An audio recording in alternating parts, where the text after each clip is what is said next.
Andi Muhammad Yusuf lahir pada 23 Juni 1928 di Kecamatan Kajuara, Kabupaten Bon, Sulawesi Selatan. Meninggal di Makassar pada 8 September 2004. Makamnya terletak di Permakaman Umum Panaikang, Kota Makassar, Sulawesi Selatan. Lahir dari pasangan Andi Tapu Amir Arung Kajuara dengan Andi Bunga. Keduanya merupakan turunan Lama Pasesu, Toa Patunru, Sultan Ismail, Matinroy Ehri Lalebata, Watampone. Ia adalah Raja Bone ke-24 yang memerintah dalam 1812 sampai 1823. Di kerajaan Bone masa lalu, tidak sembarangan bergelar bangsawan atau arung. Dalam kebudayaan Buges, yang dikategorikan bangsawan atau arung adalah mereka yang memiliki perilaku yang baik, bersifat mengayomi, memberi tempat tinggal, memberi makan, dan memberi minum. Hal itu sebagaimana dalam petuah Bugis yang menyebutkan, Malebi ampekedo, mapa cinaong tau mak tope, mapanre tau malupu, mapainung tau madeka. Sifat-sifat itu terimplementasi pada diri Andi Yusuf dalam setiap langkah menjalankan tugas-tugas yang diamanatkan kepadanya. Di masa revolusi, diwarnai konflik bersenjata dan pertentangan antara Indonesia dengan Belanda. Rangkaian peristiwa ini terjadi sejak mendaratnya pasukan sekutu pada September 1945. Konflik itu berlangsung selama 4 tahun, hingga Belanda mengakui kemerdekaan Indonesia pada 27 Desember 1949. Perjuangan mempertahankan kemerdekaan Indonesia tidak hanya melalui diplomasi dan perdebatan, tapi juga diwarnai tumpahan darah dan air mata para kusuma bangsa. Dalam kondisi yang menegangkan itu, sebagaimana daerah lainnya di tanah air, rakyat dan pemuda Sulawesi tidak tinggal ongkang kaki berpangku tangan. Mereka harus mencari cara dalam upaya mempertahankan kemerdekaan yang mahal itu. Salah satu di antara pemuda itu adalah Andi Muhammad Yusuf. Di usianya relatif muda kala itu, terpanggil menunjukkan jiwa nasionalismenya. Senjata api adalah salah satu alat yang harus dipanggul jika ingin memenangkan pertempuran di medan laga. Badik, keris, dan golok serasa tak cukup melawan tembakan musuh jarak jauh. Untuk mencari modal perjuangan, Andi Yusuf memutuskan merantau ke Pulau Jawa. Ia mendapat informasi dari pedagang-pedagang Bugis. Kalau sudah sampai di tanah Jawa, langsung ke Yogyakarta untuk menemui Muhammad Saleh Lahade. Ia orang Bugis dari Kabupaten Baru yang memiliki lisensi sebagai pedagang gula. Setelah mohon pamit kepada orang tuanya, maka pada 11 April 1946, dengan menumpang perahu pinisi, Andi Muhammad Yusuf harus bertarung derasnya gelombang hingga mencapai daratan tanah Jawa. Sebenarnya jika Andi Yusuf ingin menikmati hidup tenang bahagia, ia tak perlu mempertaruhkan nyawa dengan berlayar jauh. Ia berasal dari keluarga bangsawan Bugis terhormat dan hidup berkecukupan. Namun demikian, Andi Yusuf ingin belajar arti hidup berdiri di kaki sendiri. Memang, sebelum dan setelah kemerdekaan, sudah banyak orang-orang Bugis yang merantau ke Pulau Jawa, baik yang melanjutkan pendidikan maupun berdagang, seperti Kahar Muzakar, Saleh Lahade, Andi Matalata, dan lainnya. Namun ketika proklamasi kemerdekaan Indonesia berkumandang, mereka semua merasa terpanggil, ikut serta mempertahankan kemerdekaan di sejumlah front pertempuran di Pulau Jawa. Setelah berkelana beberapa hari, akhirnya Andi Yusuf tiba di Yogyakarta. Ia pun bertemu dengan Muhammad Saleh Lahade, Andi Matalata, dan Kahar Muzakar. Andi Yusuf kemudian bergabung dengan organisasi perjuangan yang disebut KRIS, Kebaktian Rakyat Indonesia Sulawesi, yang beranggotakan anak-anak Sulawesi. Ia juga bergabung dengan BKI, Batalion Kesatuan Indonesia, bentukan Kahar Muzakar. Perjuangan mempertahankan kemerdekaan butuh senjata. Oleh karena itu, Andi Yusuf ditantang oleh Saleh Lahade untuk berlayar ke Singapura untuk menjual 60 ton gula pasir.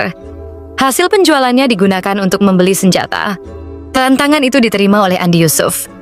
Dengan perahu pinisi, Andi Yusuf dan kawan lainnya tiba di Singapura dengan selamat. Kendati gulanya laris manis, tapi Andi Yusuf gagal beli senjata karena pelabuhan Singapura dijaga ketat tentara Inggris. Akhirnya Andi Yusuf hanya beli tekstil. Ia pun kembali ke Yogyakarta tanpa membawa senjata. Setelah menceritakan semuanya, Saleh Lahade pun memahami kondisi itu. Beruntung Andi Yusuf masih bisa lolos menembus Singapura dan kembali dengan selamat. Tak lama kemudian, Andi Yusuf meminta bagaimana kalau tekstil itu dijual di Makassar dan hasilnya untuk beli senjata. ada informasi tentara Australia berakhir masa tugasnya dan menjual murah senjatanya. Permintaan itu pun disetujui Saleh Lahade.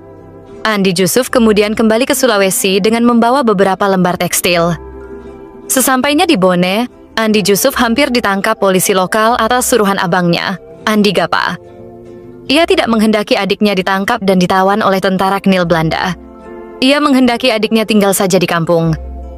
Andi Gapa melarang adiknya kembali merantau karena situasi tidak aman. Setelah mengetahui bahwa usaha penangkapan dirinya atas perintah abangnya, Andi Jusuf justru meminta kepada polisi lokal itu untuk mencarikan perahu yang hendak ke Pulau Jawa. Sebelum tiba di Pulau Jawa, abangnya Andi Gapa lantas menghubungi Andi Matalata di Yogyakarta kalau adiknya Andi Jusuf telah bolos kembali ke Pulau Jawa. Andi Jusuf kemudian kembali ke Pulau Jawa dengan tangan kosong, dagangan tekstil pun berantakan. Sebagian besar dibagi-bagikan kepada rakyat dan polisi-polisi lokal yang turut membantunya mencarikan perahu tumpangan. Setibanya di Pulau Jawa, Andi Jusuf dengan jujur menceritakan peristiwa yang dialaminya. Saleh Lahade pun hanya tersenyum. Ia sudah tahu apa yang dialami di Sulawesi. Bahkan Saleh Lahade memuji semangat Andi Jusuf.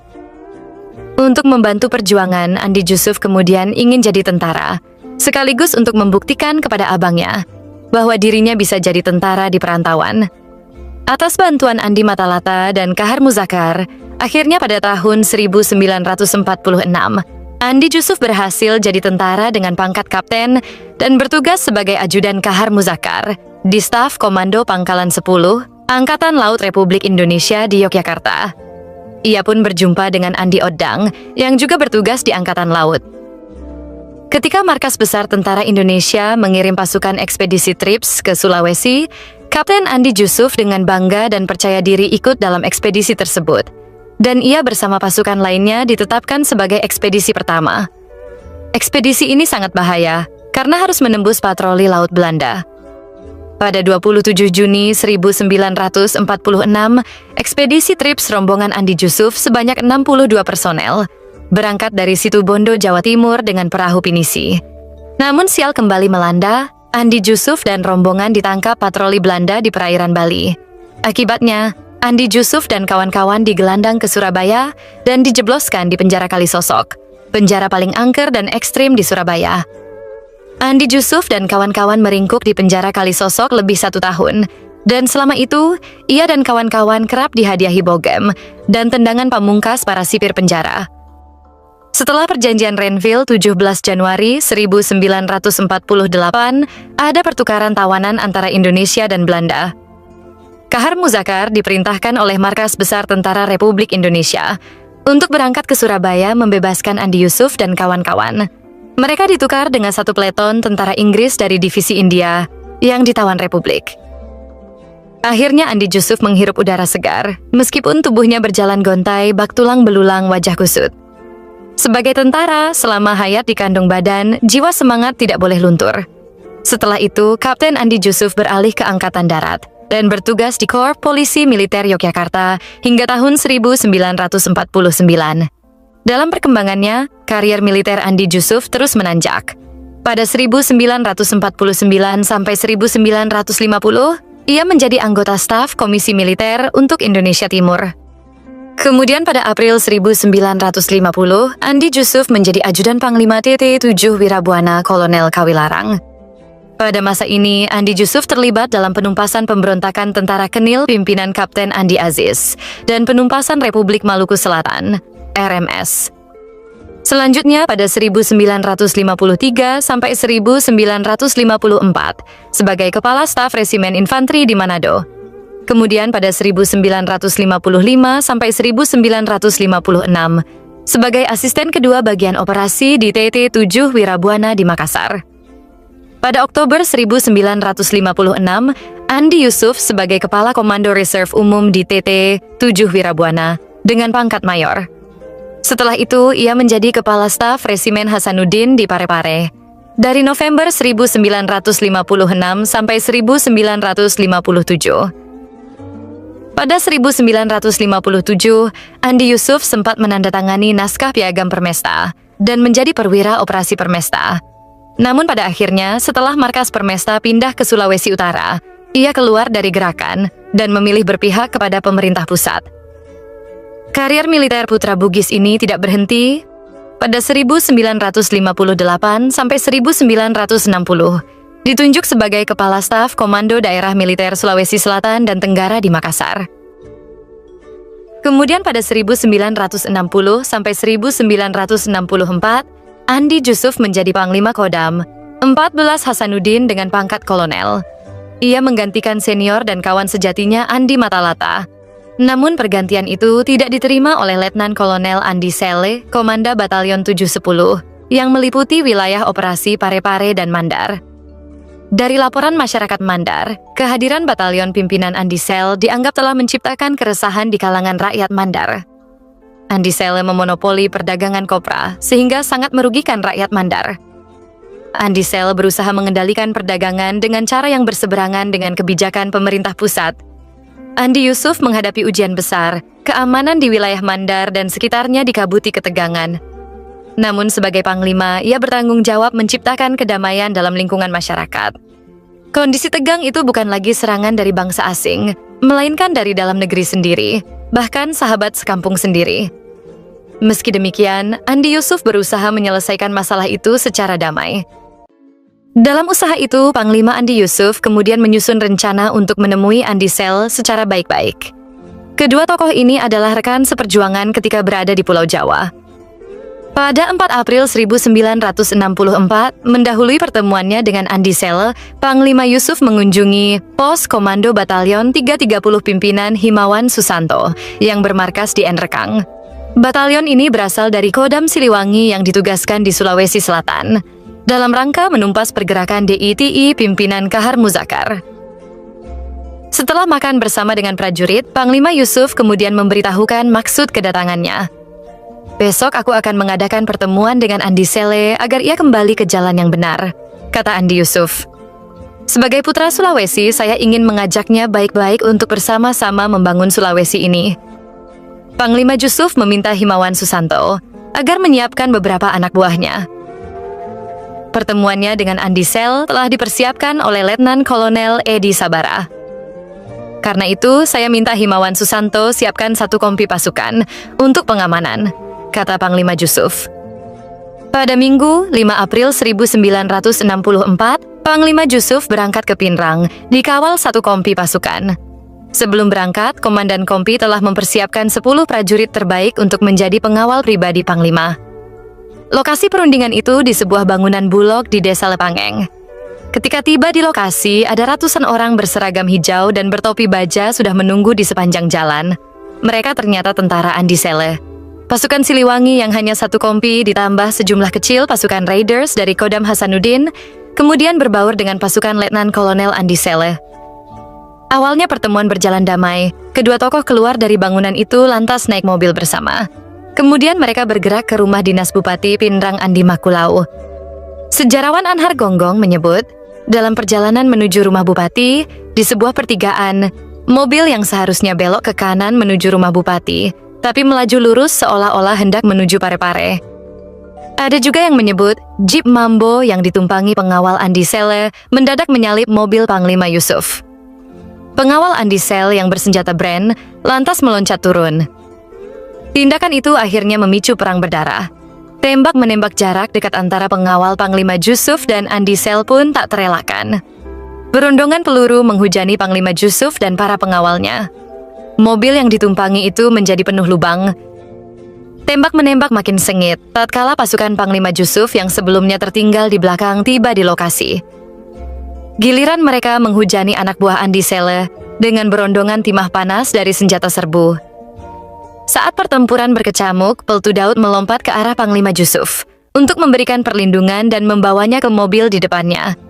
Naas, saat itulah peluru menembus tubuhnya. Peltu Daud gugur.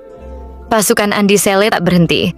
Mereka terus menghujani tembakan ke mobil yang ditumpangi Panglima Yusuf, sampai berlubang-lubang. Panglima Yusuf lolos dari maut. Dia selamat tanpa lecet sedikit pun. Andi Mapa, sepupu Andi Yusuf, menyebutkan, sebenarnya pasukan Andi Sele salah sasaran menembak mobil pada saat kejadian. Panglima Yusuf menaiki mobil lain. Panglima Yusuf itu punya insting yang cukup mumpuni, orang jujur seperti dia susah ditembus karena dilindungi Tuhan. ujarnya. Itulah salah satu insiden ketika Andi Yusuf menjabat sebagai Panglima Kodam 14 Hasanuddin. Begitu pula tentang operasi menghentikan gerakan mantan atasannya Kahar Muzakkar. Andi Yusuf membingungkan para sejarawan.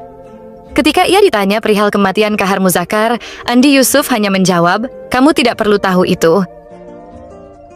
Perjalanan waktu mengantar karier Andi Yusuf berakhir di militer. Selepas menjabat sebagai Panglima Kodam, dia ditarik Presiden Soekarno masuk kabinet sebagai menteri. Kendati demikian, dia masih berstatus tentara aktif. Pada 1964 sampai 1966, Andi Yusuf diangkat menjadi Menteri Perindustrian Ringan. Kemudian pada 24 Februari 1966 sampai 28 Maret 1966 diangkat sebagai Menteri Perindustrian Dasar. Pada masa ini, Andi Yusuf salah seorang perwira yang terlibat dalam lahirnya Super Semar, Surat Perintah 11 Maret tahun 1966. Sejarah mencatat 5 tokoh yang terlibat dalam Super Semar, yakni Soekarno, Soeharto, Andi Muhammad Yusuf, Basuki Rahmat, dan Amir Mahmud. Super Semar mengubah percaturan politik di Indonesia, yakni terjadinya pergantian kekuasaan dari Soekarno ke tangan Soeharto. Keaslian isi Super Semar meninggalkan kontroversi hingga saat ini. Bahkan Arsip Nasional Republik Indonesia sendiri, atau ANRI, memiliki 3 data yang berbeda. Untuk mendapatkan kejelasan mengenai Super Semar ini, pihak ANRI telah meminta kepada Jenderal Yusuf agar bersedia menjelaskan apa yang sebenarnya terjadi, namun selalu gagal. ANRI juga minta bantuan DPR, termasuk minta bantuan kepada Yusuf Kala, namun semuanya nihil. Sampai sekarang, usaha ANRI itu tidak pernah terwujud. Saksi kunci lainnya adalah mantan Presiden Soeharto. Namun dengan wafatnya beliau, membuat sejarah Super Semar semakin sulit untuk diungkap. Karir Andi Muhammad Yusuf terus melaju. Pada 28 Maret 1966 sampai 25 Juli 1966 menjadi Menteri Perindustrian Dasar di Kabinet Dwi Kora III. Kemudian berlanjut sebagai Menteri Perindustrian Dasar dan Menengah di Kabinet Ampera I pada 25 Juli 1966 sampai 17 Oktober 1967. Kemudian melompat pada masa pemerintahan Presiden Soeharto, putra Bugis Bone ini tetap mendapat kepercayaan memimpin lembaga. Patut diingat bahwa tak banyak orang kepercayaan Soekarno yang menyintas ke era Orde Baru. Dalam menjalankan jabatan-jabatan sipil di pemerintahan, Andi Yusuf tak pernah menolak perintah. Begitulah idealnya sikap seorang prajurit. Pada 6 Juni 1968 sampai 28 Maret 1973, ia diangkat sebagai Menteri Perindustrian di Kabinet Pembangunan I. Kemudian, pada 28 Maret 1973 sampai 28 Maret 1978, Andi Yusuf menjabat sebagai Menteri Perindustrian di Kabinet Pembangunan II.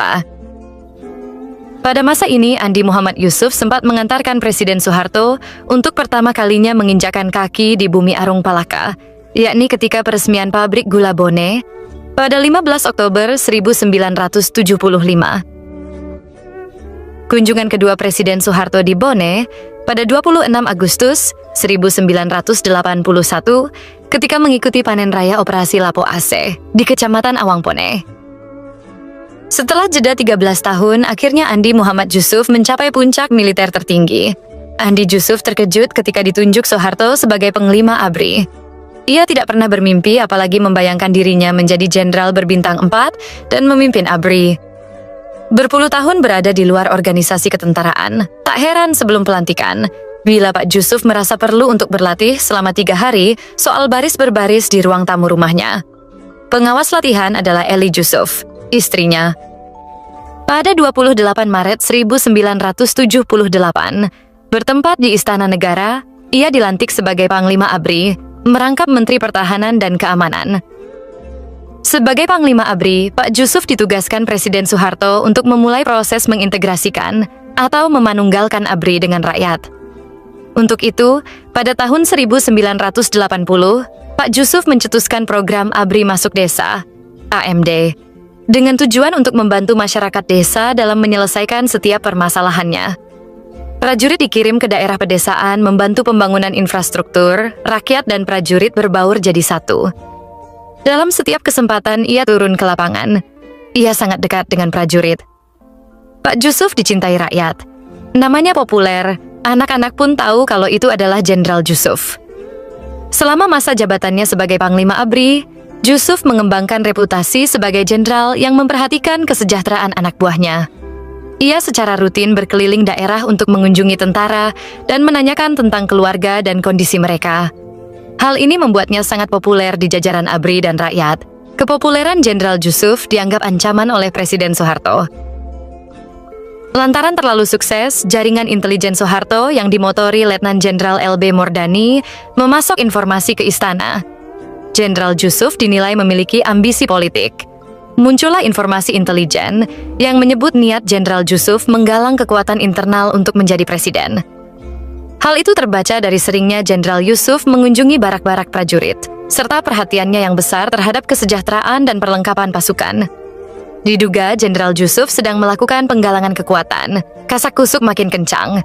Jenderal Jusuf bahkan dirumorkan memberikan kenaikan pangkat langsung di lapangan bagi prajurit berprestasi demi mengerek popularitasnya. Soeharto tak diam mendengar isu tersebut. Pada suatu malam tahun 1982, Presiden Soeharto mengumpulkan sejumlah pejabat tinggi di Jalan Cendana, kediamannya. Pertemuan itu membahas hal-hal yang berkaitan dengan masalah kenegaraan. Mereka yang dipanggil menghadap antara lain Menteri Sekretaris Negara Sudarmono, Sekretaris Kabinet Mordiono, Asisten Intelijen Pertahanan Keamanan Letnan Jenderal LB Mordani, Menteri Dalam Negeri Amir Mahmud, dan Panglima ABRI Jenderal Jusuf. Dalam pertemuan itu, Amir Mahmud membuka suara tentang adanya suara-suara mengenai kepopuleran Jenderal Jusuf. Diungkit pula tentang isu ambisi politiknya. Dengan demikian, hal itu perlu ditanyakan langsung kepada yang bersangkutan, Pak Jusuf. Tiba-tiba Jenderal Jusuf menggebrak meja dengan tangannya. "Bohong, itu tidak benar semua," kata Jenderal Jusuf dengan suara keras. "Saya ini diminta untuk jadi Menhan Kampangab karena perintah Bapak Presiden. Saya ini orang Bugis, jadi saya sendiri tidak tahu arti kemanunggalan yang bahasa Jawa itu. Tapi saya laksanakan perintah itu sebaik-baiknya tanpa tujuan apa-apa." Dalam rapat tersebut, Jenderal Jusuf pun membela diri dengan mengatakan bahwa dia hanya mencoba menjalan perintah sebaik-baiknya. Amarah Jenderal Jusuf membuat semua orang yang hadir di ruangan jadi kaget dan terdiam. Belum pernah ada orang yang berani menggebrak meja di hadapan Presiden Soeharto. Pak Harto yang lantas memecah kekakuan itu.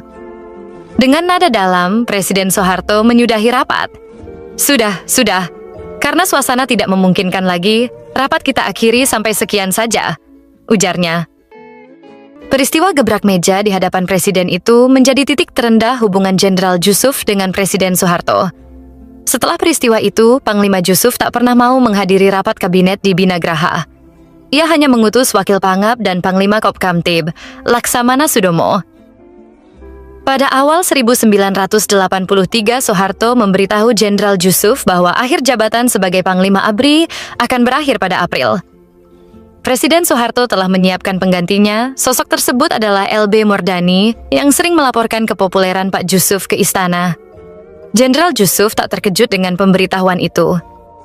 Kendati demikian, terhadap Jenderal Jusuf, Soeharto terkesan menaruh hormat tersendiri. Soeharto juga seolah tak berkutik ketika sejumlah jenderal pilihannya dicopot oleh Jenderal Jusuf. Meski hubungannya dengan Soeharto terkesan dingin, Jenderal Jusuf tetap mengisi jabatan strategis di pemerintahan. Pada tahun 1983, Presiden Soeharto menggeser posisi Pak Jusuf menjadi Kepala Badan Pemeriksaan Keuangan hingga tahun 1993. Sebagai Kepala BPK, Andi Jusuf pun masih mendapatkan perhatian tersendiri dari Presiden Soeharto. Ketika pada suatu malam Pak Jusuf ingin menghadap Soeharto, lantas Kolonel Wiranto selaku ajudan Presiden menjadwalkan di waktu lain. Karena malam itu Presiden Soeharto sudah ada agenda dengan Panglima ABRI dan para kepala staf. "Hei Wiranto, kau sampaikan saja kepada presidenmu bahwa Pak Jusuf mau menghadap malam ini?" Soeharto yang menerima laporan tersebut sambil tertawa berujar, "Kalau Pak Jusuf yang minta berarti pasti itu penting. Saya dahulukan Pak Jusuf, biar Panglima ABRI dan kepala staf yang menunggu," kata Presiden. Meskipun sebagian kalangan menganggap hubungan keduanya mulai renggang, ternyata Presiden Soeharto tetap menaruh hormat kepada Pak Andi Jusuf. Demikian sebaliknya, Pak Jusuf senantiasa melindungi atasannya. Jenderal Jusuf pernah menampar seorang konglomerat Tionghoa bernama Liem Sioe Leong lantaran hendak menemui Presiden Soeharto cuma pakai celana pendek. Jenderal Jusuf berasal dari suku Bugis, menjunjung tinggi nilai-nilai peradaban, tidak sudi melihat pemimpinnya ditemui seseorang hanya pakai celana pendek. Jenderal Jusuf juga hidup sederhana, walau dia beberapa kali menduduki jabatan strategis hingga panglima tertinggi di ABRI. Jenderal Jusuf jadi salah satu sosok yang tak pernah bermain golf bersama para pejabat lainnya. Jenderal Andi Muhammad Jusuf merupakan purnawirawan perwira tinggi ABRI teladan, yang banyak menginspirasi juniornya di satuan TNI, yang dikenal jujur dan memiliki integritas tinggi dalam menjalankan tugas. Salah satu juniornya yang mengidolakan Pak Jusuf adalah Menteri Pertahanan Republik Indonesia Prabowo Subianto. Prabowo mengakui sosok jenderal asal tanah Bugis itu banyak memberikan pelajaran hidup dan membentuk karakternya selama dinas militer. Keputusan yang langsung memberi penghargaan atas prestasi anak buah di lapangan juga menjadi salah satu yang berkesan bagi saya terhadap kepemimpinan lapangan beliau. Kisah tentang kehidupan sederhana Panglima ABRI Jenderal Jusuf diungkapkan Prabowo Subianto. Saya terkesan penampilan beliau yang sederhana dan rendah hati. Pada tahun 1982, saya pernah berkunjung ke rumahnya pada saat saya berpangkat kapten. Kemudian pada tahun 1995, ketika saya menjadi brigadir jenderal, saya juga mengunjungi Jenderal Jusuf, karena beliau saya anggap panutan dan mentor. Saya mengunjungi Jenderal Jusuf setelah saya melakukan laporan KOR kenaikan pangkat pada Panglima ABRI yang ketika itu dijabat Jenderal Faisal Tanjung. Saya mengunjungi Jenderal Jusuf setelah mendatangi orang tua saya dan Pak Harto. Saya mendatangi rumah beliau di Jalan Teuku Umar, Jakarta, pada jam 7 malam. Pada saat saya datang, rumahnya gelap. Tidak ada penjagaan di gerbang. Setelah saya bel, pembantu keluar. Kemudian saya dibawa masuk ke ruang tamu yang juga gelap. Setelah saya masuk, baru lampu dinyalakan. "Mengapa lampu tak hidup?" tanya saya. "Lampu yang menyala saat malam hanya ruang tidur dan ruang pembantu, Pak," jawab pembantu tersebut. Setelah lampu dinyalakan, saya kaget. Semua furniture, kursi dan mebel yang ada di rumah tersebut sama persis dengan saya lihat sewaktu ke rumah beliau pada tahun 1982. Warnanya sudah terlihat sangat kusam. Bahkan kursi-kursinya tampak benang-benangnya sudah mulai lepas. Jenderal Jusuf ini pernah menjadi Menteri Perdagangan, menjadi Menteri Perindustrian selama 10 tahun, menjadi Panglima ABRI 5 tahun, dan Ketua BPK. Tapi beliau tidak mau membeli mebel baru, tidak memiliki penjagaan, dan tidak mempunyai ajudan. Setelah beliau keluar dan menerima saya, kemudian saya langsung menyampaikan maksud kedatangan saya untuk melaporkan atas kenaikan pangkat saya yang mendapat bintang 1. Karena saya merasa Jenderal Jusuf yang telah ikut menggembleng dan memberikan panutan kepada saya. Jenderal Jusuf kemudian memberikan ucapan selamat dan mengingatkan saya agar menjalankan tugas dengan baik dan penuh tanggung jawab. Dalam kesempatan itu pula, karena saya memperhatikan kondisi beliau, saya menawarkan kepada beliau pengawal dan ajudan dari Kopassus. Beliau hanya menjawab akan menghubungi saya kalau dia butuh pengawalan atau ajudan. Dalam perjalanan waktu, ternyata beliau tidak pernah menelepon saya. Saya sangat terkesan dengan Jenderal Jusuf. Beliau hidup dengan sangat sederhana. Padahal ia pernah jadi salah satu orang paling berkuasa di Indonesia. Dia memegang posisi ekonomi penting. Dalam terminologi elit Indonesia, jabatan menteri yang beliau emban itu dianggap basah, dalam artian bisa mendapatkan banyak uang dengan menerima suap. Jelas sekali bahwa Jenderal Jusuf hanya berusaha hidup dari uang pensiunnya. Saya tidak melihat ajudan, penjaga keamanan, atau semacamnya. Saya sangat terharu saat itu. Air mata keluar dari mata saya. Bagaimana mungkin Jenderal Indonesia yang sangat jujur dan bersih itu hidup seperti ini? Saya berkata pada diri sendiri, tidak heran para anak buahnya sangat mencintainya. Tidak heran saya juga sangat mencintainya. Pelajaran yang saya dapatkan dari Jenderal Jusuf adalah, sebagai seorang komandan militer, Anda harus benar-benar tulus dan jujur kepada negara dan anak buah. Dan yang terpenting, jujur pada diri sendiri. Jenderal Jusuf adalah seorang prajurit, seorang jenderal, dan seorang komandan yang tidak ingin menyusahkan mantan bawahannya dengan meminta berbagai layanan. Dia ingin mandiri dan berdiri di atas kedua kakinya sendiri. Kehidupan sederhana Jenderal Jusuf tersebut membuat Prabowo Subianto kagum mengingat mantan Panglima ABRI itu bukanlah sosok sembarangan. Terlebih Pak Jusuf juga pernah memimpin beberapa kementerian, tapi kehidupannya jauh dari kata glamour. Prabowo Subianto melanjutkan kisahnya. Sahabat sekalian, sedikit pribadi-pribadi yang saya temui semasa hidup memberikan banyak pelajaran penting dan membentuk saya seperti sekarang ini. Salah satu pribadi yang saya kagumi adalah Jenderal Andi Muhammad Jusuf. Tapi saya baru bertemu beliau saat beliau melakukan inspeksi ke markas Komando Kopassus, Cijantung. Kebetulan yang ditinjau adalah kompi saya. Pada saat itu beliau baru diangkat menjadi Panglima ABRI pada 1978. Pada saat beliau masuk ke barak saya, beliau bertanya kepada saya, "Prabowo, apa kesulitan kompi kamu sekarang?" Saya jawab, "Panglima, tidak ada air di kompi saya." Memang pada waktu itu di Cijantung sedang mengalami kesulitan air. Beliau langsung memerintahkan asisten logistik buatkan pompa air untuk kompi ini. Saya akan cek bulan depan. Ternyata benar, pompa dan menara air sudah tersedia sebulan kemudian. Jenderal Jusuf juga mengunjungi kompi-kompi dan batalion-batalion lainnya dan memberikan solusi langsung terhadap keluhan prajurit. Beliau memang terkenal sangat peduli kepada prajurit. Bahkan dia mengecek rumah tangga sampai makanan prajurit. Dulu semua prajurit dapat susu dan kacang hijau. Dari beliau, saya belajar pemimpin harus turun ke lapangan dan langsung memberikan solusi atas persoalan yang ada. Karena itu, Jenderal Muhammad Jusuf sangat dihormati, bahkan sampai dicium tangannya oleh anak buah. Belum ada lagi panglima seperti beliau. Sesudah kunjungan Pak Jusuf yang pertama itu, saya malah ditegur banyak senior karena melaporkan adanya kesulitan tersebut. Saya bingung karena bukankah kita dituntut untuk jujur kepada atasan? Apalagi sebagai komandan, saya harus bertanggung jawab pada anak buah. Tapi saya tenang saja. Kisah Prabowo Subianto. Saya bertemu lagi dengan beliau di Timur Timur. Saat itu, operasi pengejaran Presiden Fretilin, Nicolau dos Reis Lobato. Banyak batalion yang dikerahkan ke beberapa sektor. Saya memimpin kompi yang diberikan Sandi Nanggala 28. Pangkat saya ketika itu adalah Letnan 1. Saya salah satu komandan kompi termuda saat itu. Sampai pada akhir Oktober 1978, kami langsung melaksanakan operasi pengejaran.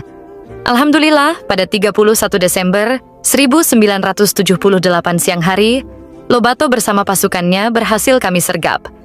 Namun Lobato memilih bunuh diri karena tidak mau ditangkap hidup-hidup. Mendengar kabar keberhasilan penyergapan pasukan Fretilin dan menewaskan Lobato, Jenderal Jusuf datang. Saya dijemput dengan menggunakan heli untuk menghadap beliau.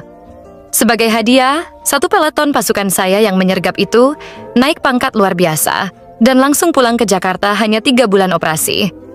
Kami naik Hercules, tidak naik kapal seperti biasanya, karena Panglima Yusuf peduli prajurit. Prabowo Subianto juga mengungkap, setelah Jenderal Jusuf pensiun, banyak pengusaha-pengusaha yang merasa beliau tidak pernah minta apa-apa, lantas menawarkan, "Apa yang bisa kami buat untuk Bapak?" Namun Pak Jusuf hanya meminta dibangunkan masjid di Makassar dan rumah sakit untuk masyarakat. Beliau merupakan sosok tauladan nyata yang pernah menjadi guru di hidup saya. Beliau mengajarkan bukan hanya dari perkataan, namun diperlihatkan di dalam kehidupannya. Beliau adalah jenderal yang bersih, jujur, cerdas, tegas yang dicintai rakyat dan prajuritnya, dan sosok pemimpin yang luar biasa. Ungkap Prabowo Subianto menutup kisahnya. Selain Prabowo Subianto, pada 3 September 2003, Panglima TNI Jenderal Endriartono Sutarto juga mengunjungi Pak Jusuf di rumah kediamannya, Jalan Teuku Umar, Menteng, Jakarta. Ternyata pertemuan itu merupakan terakhir kalinya, karena setahun kemudian, Jenderal Yusuf dipanggil Allah Maha Kuasa pada 8 September 2004. Waalaikumsalam. Apa kabar? Iya, terima kasih banyak.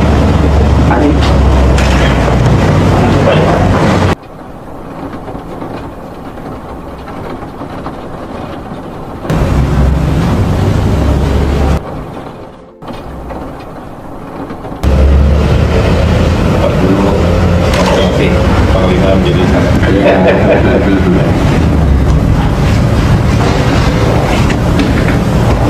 Saya sekarang sudah umur 75, 75 Pak ya.